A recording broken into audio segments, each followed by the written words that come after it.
Jura, and of course si Sir Vince. Random video reaction po tayo. Habang ini-interview dito si Miss Jube, syempre dahil best player of the game siya, normal yun na i-interviewin siya. Pero habang ini-interview siya, si Mami Sara dito, kinikilig be.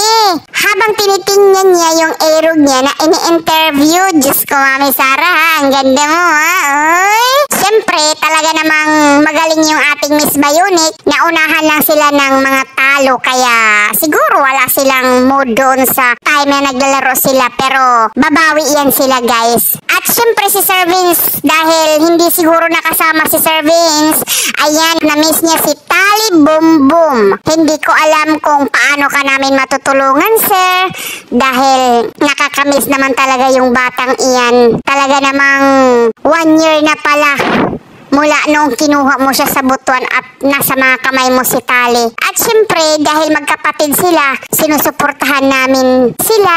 Kanya-kanyang suporta. Support kay Tali, support din kay Amara para wala nang comparison. Pantay-pantay yung love namin sa kanila bilang fans. Syempre, alam namin sir na miss mo na rin si Tali. Pero wala tayong magagawa kasi hindi pa panahon para magkita kayo muli. Ramdam namin yung kalungkutan mo para sa panganay mong anak sir. Namimiss din namin siya sir. Hindi ka nag-iisa, okay? Siyempre, dito muna tayo kay Amara dahil talagang bibong-bibo yung bata niyang tingnan mo. Pumapalakpak, with headbangers. Super cute. Talagang, siya na yung nagsuklay ng buhok niya. Up and down. Ano ba yung ginagawa mo, Amara? Ay, nagbababay siya at naglalaro siya. At siyempre, banding-banding din.